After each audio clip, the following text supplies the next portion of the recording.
Depresi adalah suatu kondisi kesehatan mental yang menantang dan kompleks yang mempengaruhi orang dalam berbagai cara.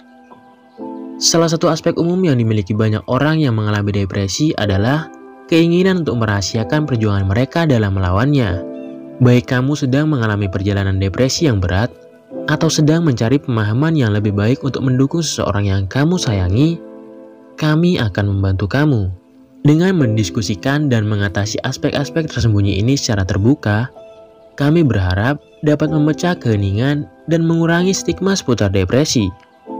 Berikut 9 hal yang sering membuat kamu ingin menyembunyikan depresi. Nomor 1. Gejolak batin dan pikiran negatif. Depresi disertai dengan pusaran emosi, pikiran negatif, dan keraguan diri. Dan kamu mungkin merasa perlu menyembunyikan pergumulan batin ini dari orang lain. Kamu takut menjadi beban, atau khawatir bahwa menyampaikan pemikiran kamu akan membuat orang lain takut. Jadi, kamu memilih untuk memasang wajah bahagia dan menampilkan versi berbeda dari diri kamu kepada dunia. Meskipun ini tampak seperti cara untuk melindungi diri sendiri, hal ini dapat menghalangi orang lain untuk memahami sejauh mana perjuangan kamu yang sebenarnya dan menawarkan dukungan yang kamu butuhkan. Nomor 2. Perasaan kesendirian dan keterasingan. Menghadapi depresi seringkali membuat kamu merasa seperti terjebak dalam lubang yang dalam dan gelap. Benar-benar terisolasi dan yakin bahwa tidak ada orang lain yang mungkin memahami apa yang kamu alami. Namun, rasa takut disalahpahami bisa menjadi hambatan besar dalam membuka diri terhadap orang lain mengenai emosi kamu. Kamu pikir mereka akan menilai kamu atau menganggap gejala kamu hanya sekedar imajinasi. Ini bisa sangat mengecewakan dan membuat kamu ingin tutup mulut dan menyimpan segala sesuatunya terkubur di dalam. Nomor 3. Kelelahan terus-menerus. Depresi menguras energi kamu, seolah-olah kamu tidak punya apa-apa lagi untuk diberikan. Secara fisik, depresi bermanifestasi sebagai kelelahan ringan yang terus-menerus. Sementara secara mental, rasanya seperti seseorang yang telah mematikan tombol kecerahan, meninggalkan pikiran kamu dalam kabut tebal. Yang semakin memperumit masalah ini adalah tekanan untuk mempertahankan keadaan normal. Masyarakat seringkali meminta kita untuk tampil kuat dan kompak. Jadi, kamu mendapati diri kamu menutupi kelelahan kamu dengan senyuman palsu dan jaminan bahwa kamu baik-baik saja. Upaya terus-menerus untuk menampilkan kepalsuan dapat membuat kamu merasa frustasi dan kalah, seolah-olah kamu tidak mampu memenuhi harapan kamu sendiri atau harapan orang lain. Nomor 4. Hilangnya minat dan kenikmatan. Depresi punya cara untuk menghilangkan kekhawatiran kamu. Aktivitas sehari-hari yang biasanya mendatangkan kegembiraan terasa seperti sebuah tugas, atau sekedar hampa dan tanpa kegembiraan. Ini seperti percikan yang dulu menyulut antusiasme kamu, kini menghilang. Menyembunyikan perasaan tidak tertarik ini juga merupakan hal yang biasa dan hanya akan menciptakan penghalang antara kamu dan orang lain.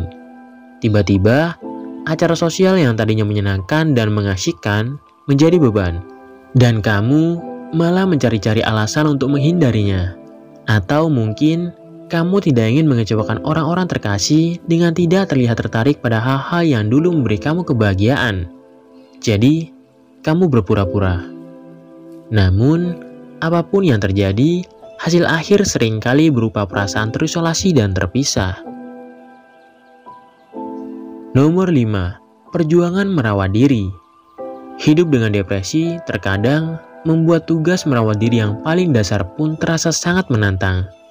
Hal-hal seperti mandi, makan makanan bergizi, atau tidur cukup menjadi tantangan besar. Seolah-olah tindakan sederhana ini membutuhkan usaha dan kemauan yang sangat besar, sehingga menguras kamu baik secara fisik maupun emosional. Selain perjuangan ini, seringkali ada rasa takut akan penilaian atau kesalahpahaman dari orang lain. Kamu mungkin merasa perlu menyembunyikan kesulitan yang kamu hadapi, takut dianggap malas, dan rasa takut dihakimi atau tidak dipahami dapat memperkuat keterasingan dan kesepian yang sering ditimbulkan oleh depresi.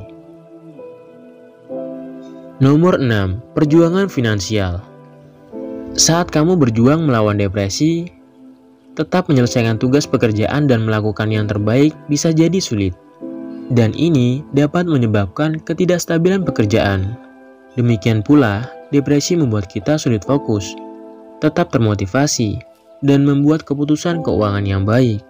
Selain itu, rasa malu dan takut dianggap gagal dapat memperburuk dampak depresi pada pekerjaan dan situasi keuangan kamu.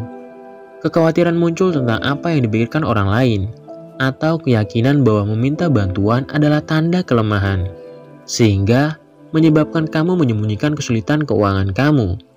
Sayangnya, menyembunyikan kesulitan keuangan kamu dapat meningkatkan stres dan kecemasan yang kamu alami akibat depresi. Hal ini menciptakan siklus di mana kamu tidak mengatasi tantangan yang kamu hadapi, yang selanjutnya berdampak pada kesehatan mental dan finansial kamu. Nomor 7. Tumpukan tugas yang belum selesai. Menjalani hidup bisa menjadi sangat menantang ketika depresi membebani kamu. Segalanya menjadi perjuangan yang berat. Tidak peduli betapa kecil atau sederhananya tugas tersebut bagi orang lain, kelelahan, kurangnya motivasi, dan kesedihan yang meluap-luap membuat kita sulit menemukan energi atau kemampuan untuk mencapai hal-hal yang paling dasar sekalipun. Dan ketika tugas-tugas yang belum terselesaikan mulai menumpuk, perasaan malu dan bersalah cenderung meningkat. Kamu mulai menyalahkan diri sendiri, berpikir kamu tidak cukup kuat atau mampu untuk menangani tanggung jawab kamu. Nomor 8. Melukai diri sendiri atau penyalahgunaan zat.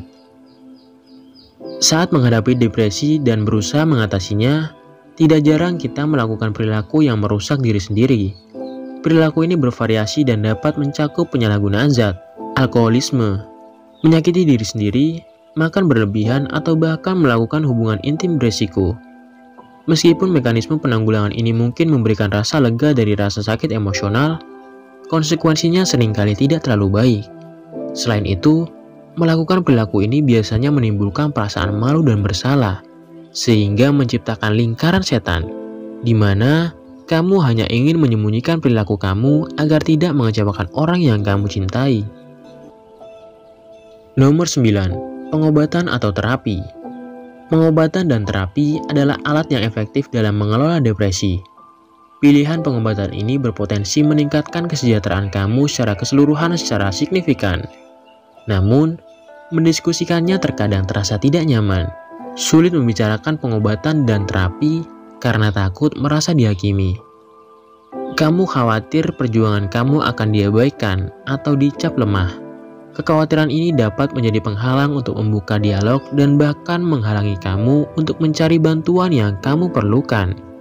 Depresi bukanlah sesuatu yang harus kamu hadapi sendiri. Ada banyak orang di luar sana yang siap dan bersedia mendukung kamu, baik itu teman ataupun profesional terlatih. Dan ya, membicarakan hal-hal ini secara terbuka mungkin terasa menakutkan pada awalnya.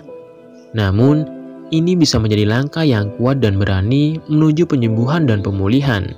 Jadi, jangan takut untuk membiarkan orang lain masuk dan menerima dukungan mereka. Ini dapat membuat perbedaan besar dalam perjalanan kamu menuju sehat.